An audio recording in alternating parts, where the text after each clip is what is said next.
Ladies and gentlemen, the Whyschaumburg Boomers welcome you to the Talks with Tim podcast.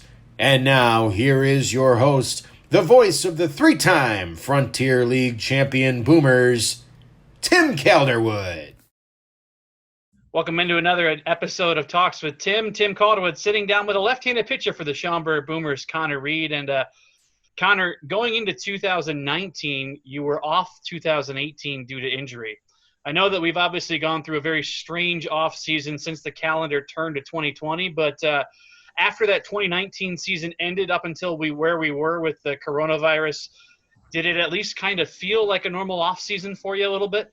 It did. It was honestly what I feel like was my best offseason, just because getting older, you get a better idea of how to attack your own offseason, and having the luxury of having Athletes HQ and Elgin up here that I was able to go to every day and get my work in and really prioritize that over everything. It was awesome. And now we're just kind of in that holding pattern. So a little different, vibe to it now, but it was a really good 2019 off season.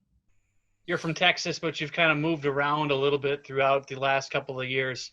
How have you taken to Chicagoland now that you're living up here kind of full time?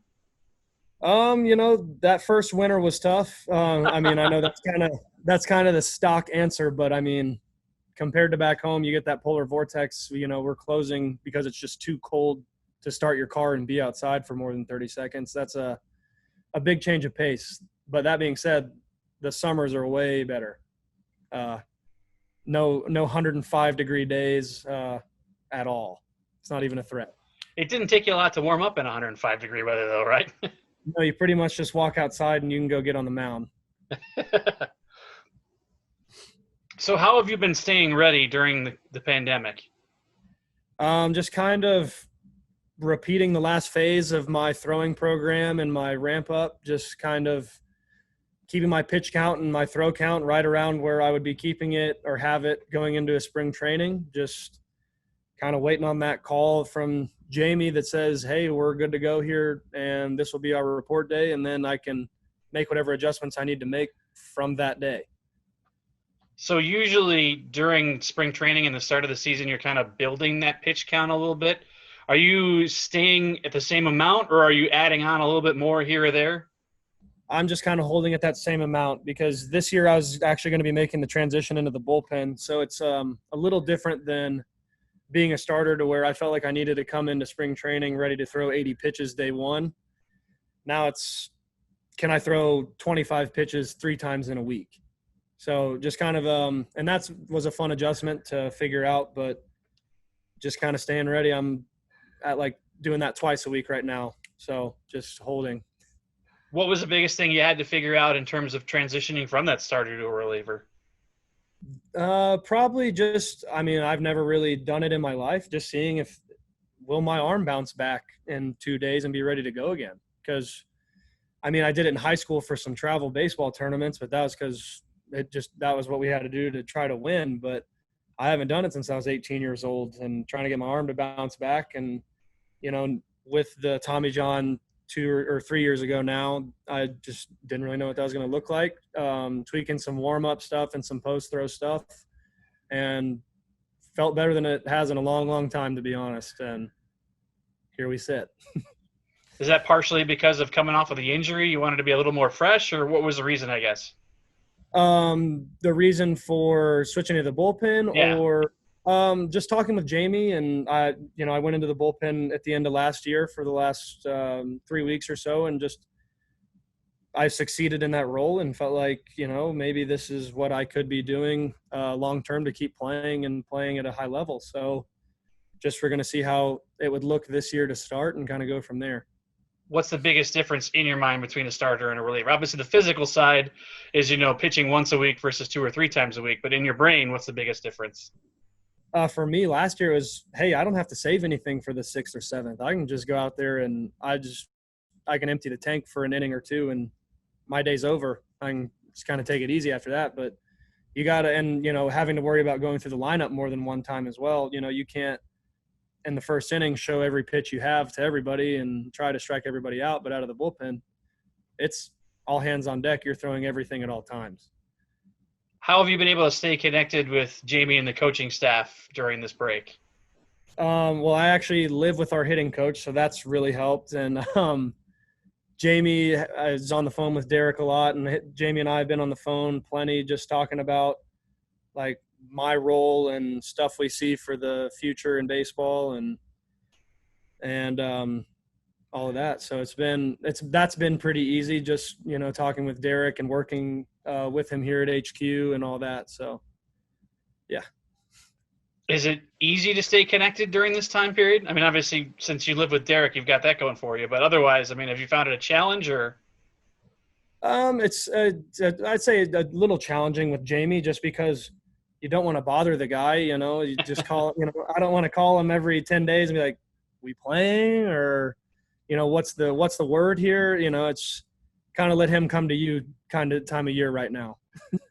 How has he been communicating with you guys? Just sending you periodic texts to check in, basically? We've gotten a few texts in our groups, just kind of letting us know where things are at. Just letting us, we got the initial text of, hey, we're going to be delayed before the team put out their statement and everything. And which that one sucked, because I was like, man, maybe we're starting late enough to maybe get something in. But no, he's done a good job keeping us in the loop. And we don't feel like we're in the dark whatsoever. Looking back to 2019, what was your favorite moment of the year? Oh, probably that first win back off the injury. First win was my second start against the team I played for before, Lake Erie. So that was awesome for me. That full year and a half of rehab and build up to getting that first win and throwing well against my old team. That was awesome for me. Did you know? Kind of a favorite moment. Did you know coming off of the injury that you wanted to give it another shot? Yeah, that was something. I got hurt, and I had that 2 or 3 week period where I really, really heavily considered it. I might be done, because knowing it's a year and a half, I'm not going to pitch in 2018. I'll be 25 at the beginning of 2019. Just is a big decision, a big life decision, and I wasn't sure for a while there before I had the surgery. But as soon as I got the surgery, I was all in. What was it that drew you to Whyschaumburg for last season? I knew Derek from before. I've met a ton of guys who have played here, and I've never heard anyone say a single bad thing about playing for the Boomers. I've never heard anyone say a bad thing about Jamie.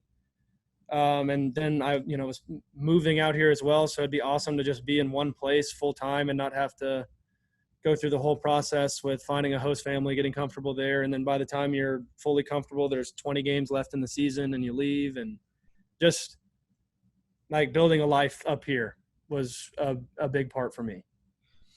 So what's it like living with Derek Showman? Well, through the quarantine, it's been a whole lot of us sitting in the basement playing PlayStation to keep ourselves busy. What are you playing?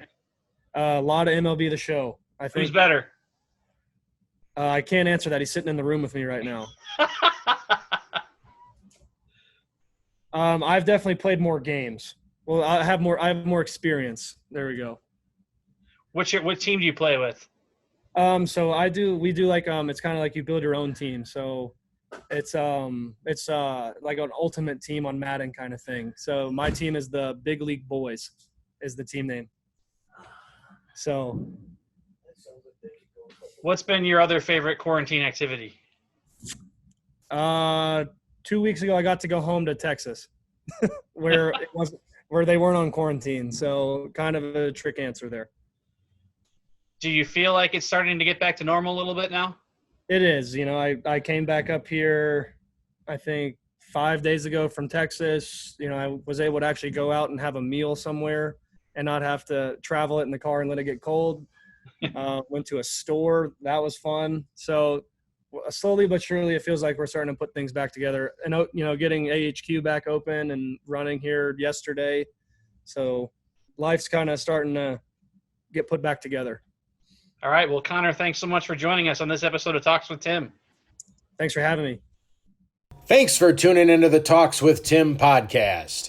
Make sure to follow the Boomers on all social media platforms for updates, news, and more.